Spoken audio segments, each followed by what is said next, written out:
Stellantis vient d'annoncer la fermeture de 15 usines à travers toute l'Europe.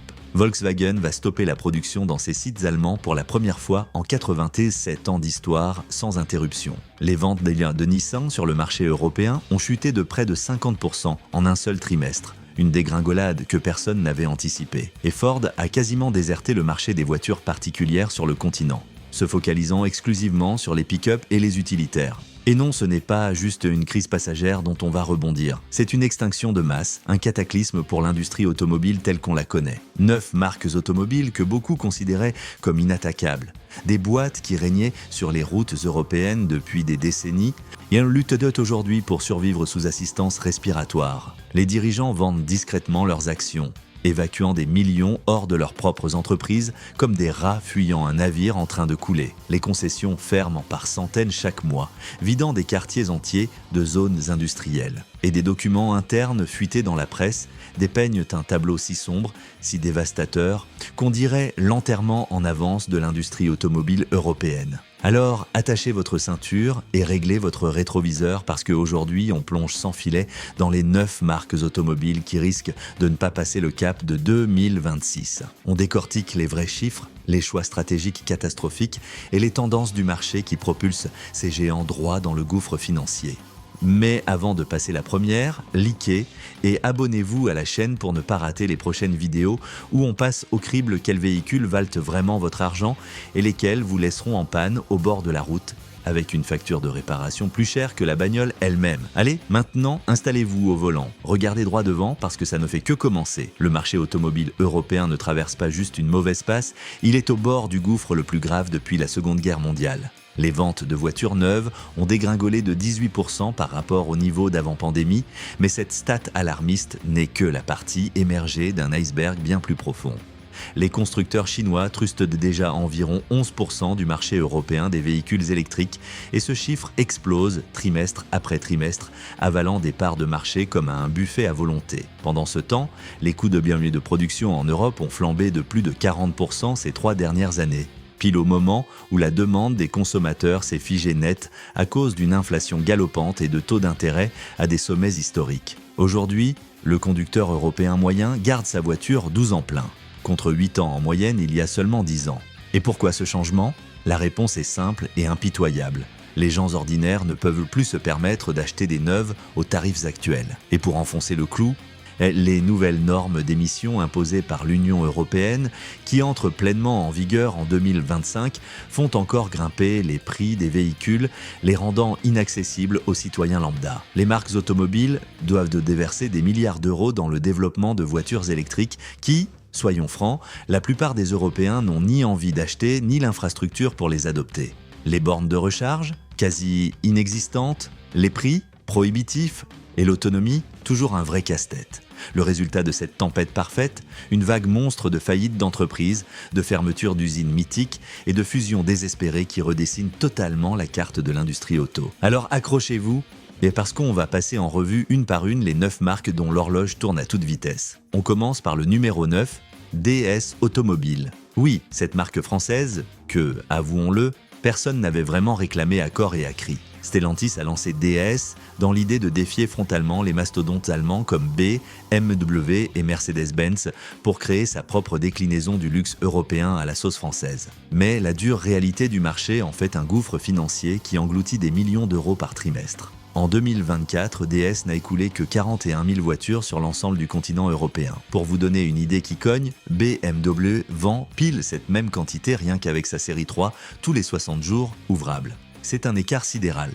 Chaque concession DS écoule en moyenne seulement 18 voitures par mois, alors que les comptes exigent au moins 50 unités mensuelles pour éviter les pertes à répétition. Et voilà le coup qui fait mal. Des documents internes confidentiels fuités chez Stellantis révèlent que DS perd environ 4 200 € sur chaque voiture vendue, même après déduction des frais de marketing et de R&D. Les distributeurs eux-mêmes le confient en off. La marque est cliniquement morte, il ne manque plus que la signature officielle sur l'acte de décès corporate.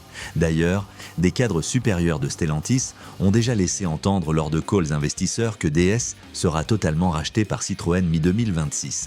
Autrement dit, DS disparaîtra en tant que marque autonome pour n'être plus qu'un simple niveau de finition ailleurs. Elle a une fin mélancolique pour une griffe née dans l'ambition d'être le nouveau chic français. Numéro 8 sur notre liste, Lancia. Aujourd'hui, Lancia n'est plus que le fantôme oublié de l'Italie. Une marque qui a marqué l'histoire des championnats du monde de rallye dans les années 80, mais qui respire à peine par elle-même.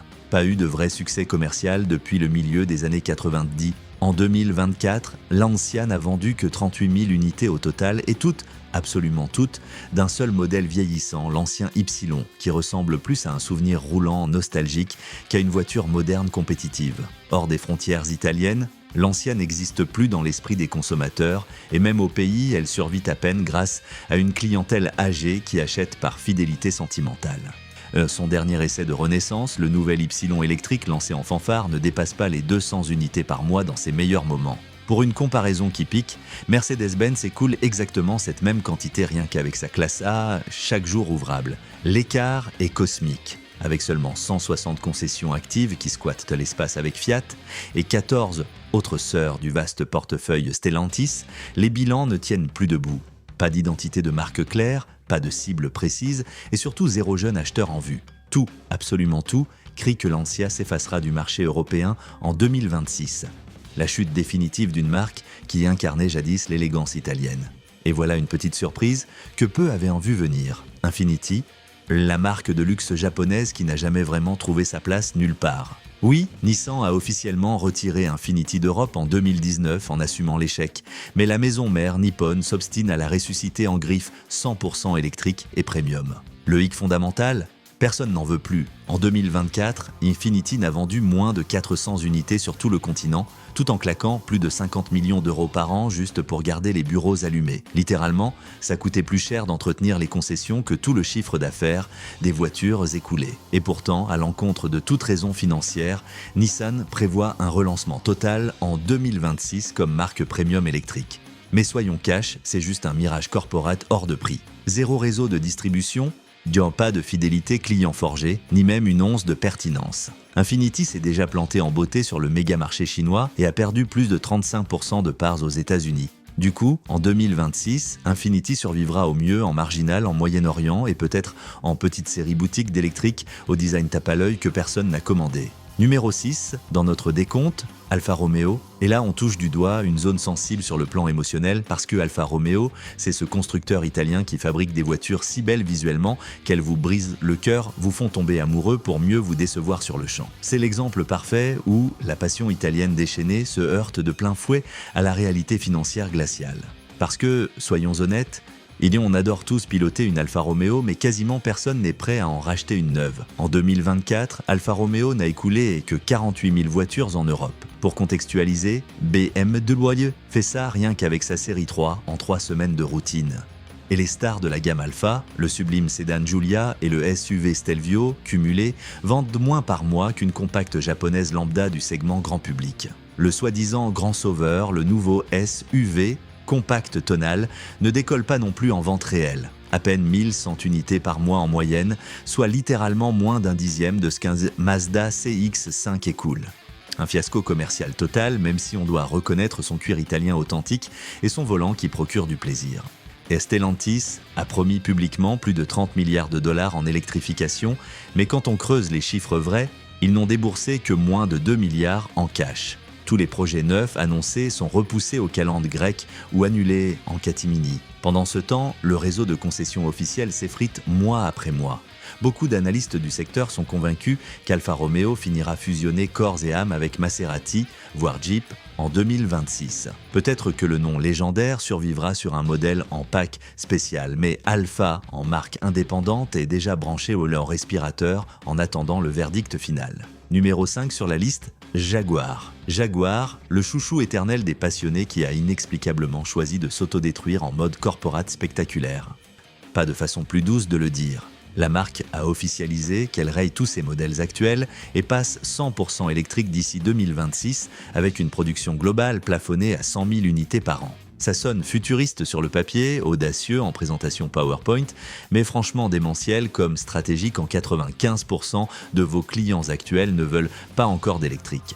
En 2024, Jaguar n'a vendu que 31 000 unités en Europe Et ça fait mal quand on se souvient qu'il y a quelques années, c'était 78 000 par an. La dégringolade est impitoyable. Les concessions officielles sont en rogne totale parce que la marque compte fermer presque tous les points physiques pour un virage e-commerce pur, ne laissant que 50 centres d'expérience sur le continent. Le reste, il y a des centaines de distributeurs historiques filent droit vers la faillite.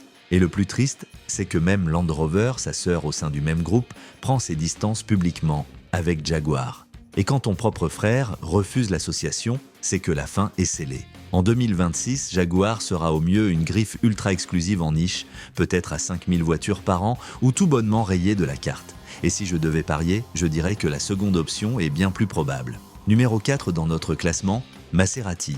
Europe, États-Unis, peu importe le continent, Maserati est en soins intensifs financiers partout. Le patient corporate tente désespérément de ranimer sa gloire passée depuis plus de 2 décennies entières, mais cette fois plus de poux. En 2024, la marque Autrident n'a vendu que 8200 voitures en Europe. Pour relativiser, Bentley, qui facture littéralement le double par unité, en a écoulé bien plus. Son nouveau fer de lance, la MC20, ce super sport qui devait redorer le blason, a déjà perdu 30% en valeur de revente en un an. Stellantis, la maison mère, en a marre du saignement financier.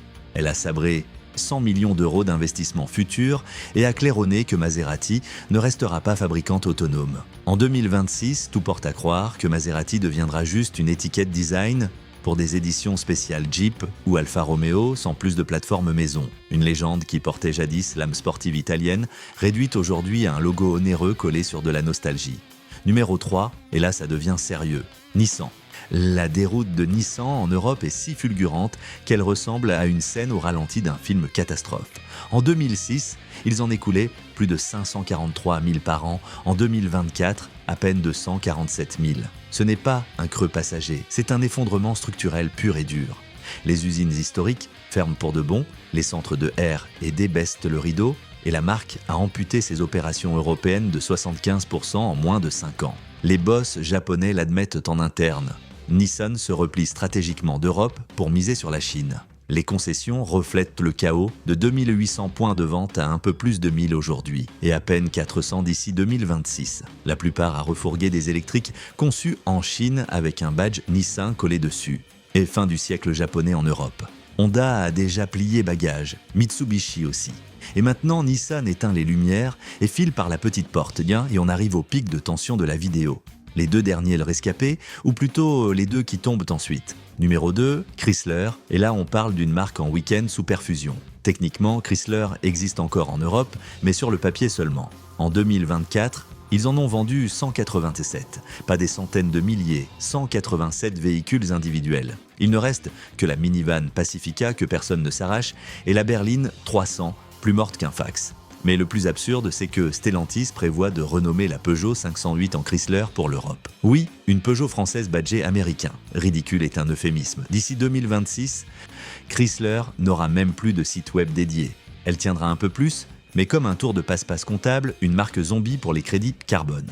Le nom survivra dans les paperasses, mais l'âme s'est éteinte depuis belle lurette. Numéro 1, et on boucle sur un final choc. Stellantis, le colosse trop gros pour tenir debout. Ça peut sembler fou, mais Stellantis, la boîte qui possède la moitié des marques de cette liste, frôle l'implosion. 14 grilles différentes, plus de 260 000 salariés et 39 milliards d'euros de dettes. L'empire s'écroule sous son propre poids. Seulement en 2024, les ventes ont chuté de 27% et les actions se sont effondrées de près de 50%.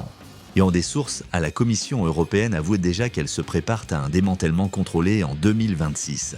Le scénario le plus plausible, Peugeot, Citroën et Opel s'en sortiront, mais sans doute sous pavillon chinois. Fiat sera avalé, Jeep et Ram reviendront sous contrôle américain, et le reste, évaporé. Ce n'est pas une récession passagère, c'est un collapse total. En 2026, le paysage automobile européen sera méconnaissable. Les marques chinoises domineront plus d'un quart du marché global. Des millions perdront leur job. Et le continent qui a inventé l'auto assiste à l'agonie de sa propre industrie. Donc, si vous avez une caisse de l'une de ces marques aujourd'hui, mon conseil est clair. Revendez-la tant qu'elle vaut encore un clou. Et si vous bossez pour l'une d'elles, mettez votre CV à jour FISA.